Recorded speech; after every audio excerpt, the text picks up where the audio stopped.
Second बहुत famous industry हुआ बिहार में was the paper leak industry. Paper leak. Yes. Okay. और एक उसका बहुत बड़ा किंग पिन हुआ रंजीत डॉन.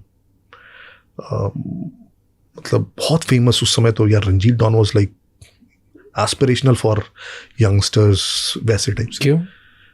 सो 2002 या 2003 में पहली बार कैट एग्जाम के पेपर्स लीक हुए, आपको अगर याद हो. और वो लीक हुआ पटना से. छोटे मोटे एग्जाम के पेपर लीक होते चलता है, कैट एग्जाम के पेपर कैसे यार लीक हो सकता है. 2003 में पटना से कैट एग्जाम के पेपर्स लीक हुए, तो जाके ये सब थोड़ा खुलासा हुआ.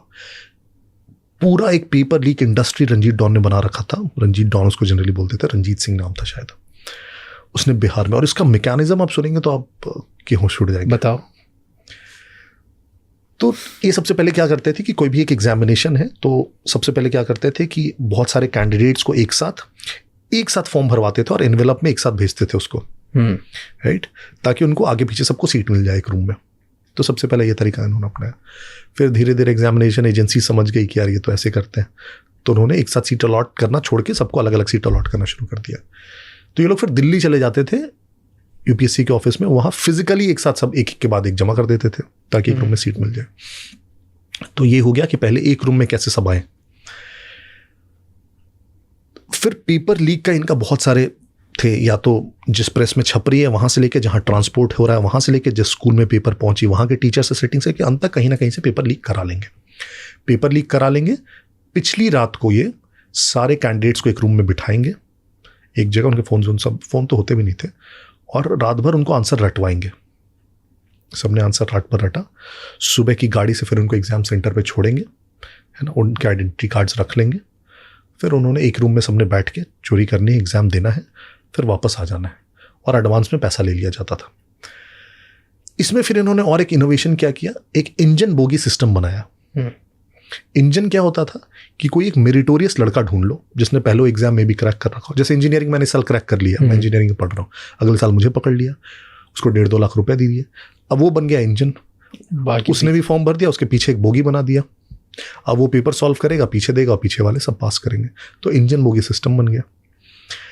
और इतना शार्प वो पूरा सिस्टम था. इनफैक्ट तो रंजीत की खुद की स्टोरी बहुत इंटरेस्टिंग है. उसने पहले अपना 10th का एग्जाम 2 बार दिया. तो बिहार में यूजुअली क्या हुआ करता था, 10th के एग्जाम लोग मल्टीपल बार देते थे एज कम करने के लिए. तो पहले बर्थ सर्टिफिकेट्स नहीं होते थे, राइट. तो 10th का जो सर्टिफिकेट है उसे एज का सर्टिफिकेट मान लिया जाता था. तो कोई जैसे एक बार 10th दे दिया उसने, फिर 30 साल का हो गया और तो उसकी नौकरी की उम्र जा रही है, तो उसने कहा फिर से मैं 10th का देता हूँ. तो फिर से 10 दे दिया, पहला वाला सर्टिफिकेट फाड़ के फेंक दिया.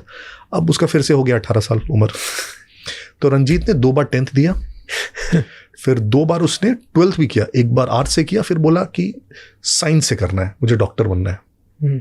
उसे अचानक से जब उसने देखा पूरा सिस्टम मैं ही चला रहा हूँ तो मैं भी डॉक्टर बन सकता हूँ, फिर उसने साइंस से 12th दिया. फिर उसने इसी सिस्टम के भरोसे दरभंगा मेडिकल कॉलेज में एडमिशन ले लिया, अंडरस्टैंड. और 6 साल बाद वो फिर डॉक्टर ही बन गया. तो डॉक्टर रंजीत डॉन बन गया, right. Many interesting anecdotes. But ये जब 2003 का कैट का पेपर लीक हुआ, उसके बाद जब बहुत ज़्यादा फिर खोजबीन होने लगी, जांच होने लगी, तब पता चला कि इतना ये भयंकर सिस्टम है. And this was considered to be, and this is quoted in my book, 100 crore की इंडस्ट्री बिहार में. तो रंजीत डॉन 100 करोड़ घुमा रहा था based on just paper leaks. अगर ऐसे और भी बहुत इंसाइटफुल शॉर्ट्स और क्लिप्स देखनी है तो इस चैनल को सब्सक्राइब कर लो.